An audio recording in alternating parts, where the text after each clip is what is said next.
I wanted to have Tom on to bring us up to speed on a new initiative he's working on. And we were talking off air about how we need to lead politicians sort of in the right direction sometimes. They don't really know what we care about until we tell them. One of the things that made Ralph Klein so successful was he said, show me which way the parade is marching, and I'll jump in front of it and lead it. And so as citizens, we have to do that. We saw this with Pierre Poilievre. He didn't really say anything about parents' rights until there were parents' rights rallies all across the country. He knew that all of a sudden his voters cared about this stuff. He had to be told. And so part of what Tom's doing, if I understand correctly, and he'll tell us, is that he is helping citizens tell politicians that they want sensible climate policy. Tom, thanks for coming on the show. Tell us about this new group that just launched in Canada and your role within it. Yeah, sure. It's a group called Canadians for Sensible Climate Policy, which sounds like a pretty sensible group. It's CSCP, and their website is sensiblechange.ca. Sensiblechange.ca. You know, they are an interesting group because what they're trying to do is not reinvent the wheel and do what we're already doing with Friends of Science and ICSC Canada. They actually have a website that acts as kind of a pool where it pulls together great sources of information, all, you know, from all sorts of places. And what you do, and what we're encouraging people to do, is to register as a Pathfinder, because on their homepage, there's a button you can click and it says register as Pathfinder. And once you become a Pathfinder, you will be directed eventually through artificial intelligence to all kinds of information that relates to what you are personally interested in, you know. And this is one of the things that really attracted me to CSCP. You know, they're actually working to help people. So when you actually register as a Pathfinder, it asks you various questions. What are your interests in different things? And what do you believe about certain things? And that then is stored by the system. And the long-term result will be that those people are forwarded information that supports the things they're interested in.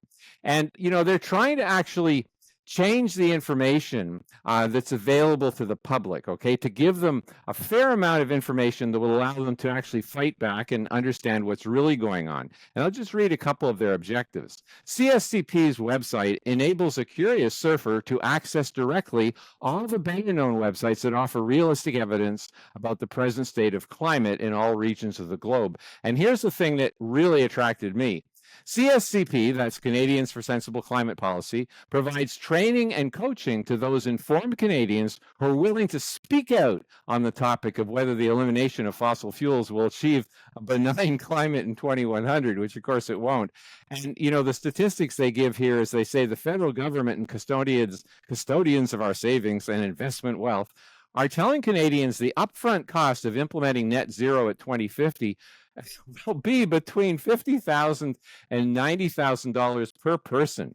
Okay, now that's more money than presently exists in our public pension funds.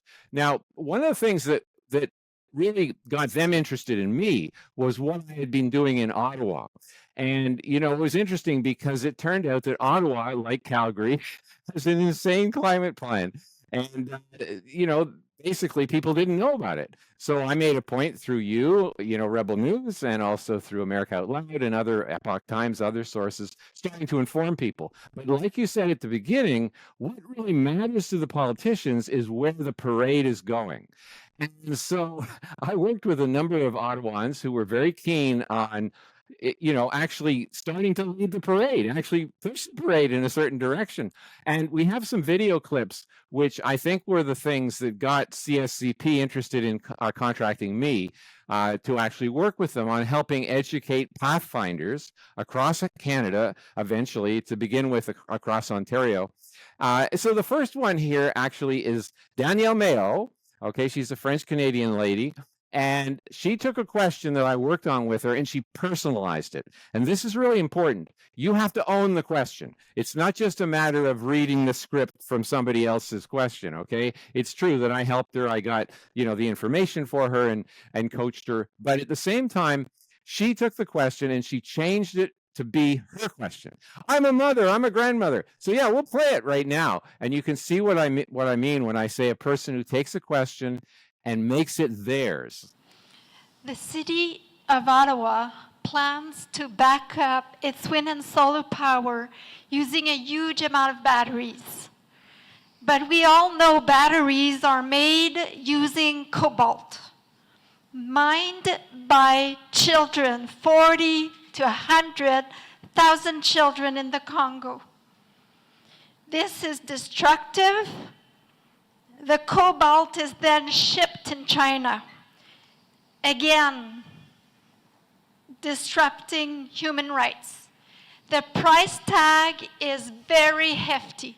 I'm a mother, I'm a grandmother, and I do not want to pay that price. Is Ottawa ready to support this? The next person I wanted to show you, it was interesting. It was another mayoral debate. These are mayoral debates that happened in the city of Ottawa a couple of years ago during our mayoral election.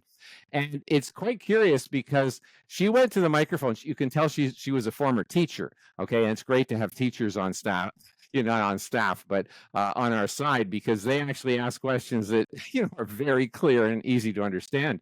And we'll play that one next because what it actually showed is the discomfort of the politician when absolutely ludicrous policies are pointed out by the question. So I won't say anymore. I'll just let that particular one play because she talks about where are you going to put 710 industrial wind turbines taller than the Peace Tower?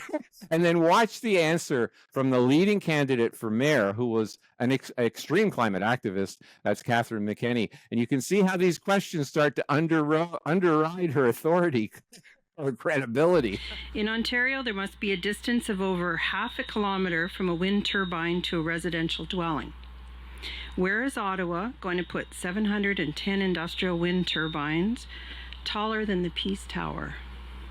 And what about the millions of birds and bats that these turbines kill? After all, one wind farm in California has killed thousands of golden eagles. Okay, candidate McKenney. Thank you. So I don't believe that there is space in the city for a massive amount of wind turbines. I just don't. I know that it's part of energy evolution. I know it's part of the plan, but I guess perhaps the way I framed it the last time, I really don't see it as being a substantive part of the plan. I don't honestly see wind farms occurring in the city. I think that we have other ways of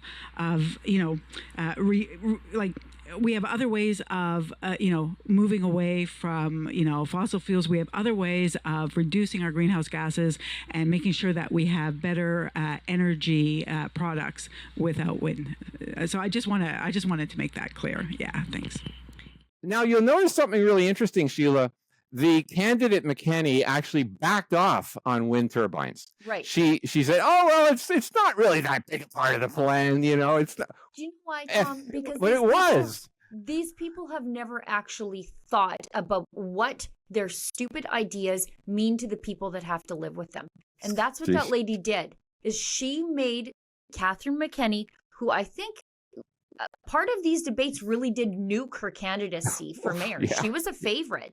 But when they're saying, we're going to save the earth, we're going to build all these wind turbines, and then the little people who have to live underneath these three-armed crucifixes, when they say, hey, I have to live underneath that droning noise and light, shove it back in their faces. McKenney's not going to have to live underneath these things. Well, yeah, exactly. Especially for people in rural areas. This is the water that is in West Lincoln. Yeah, West Lincoln, Ontario.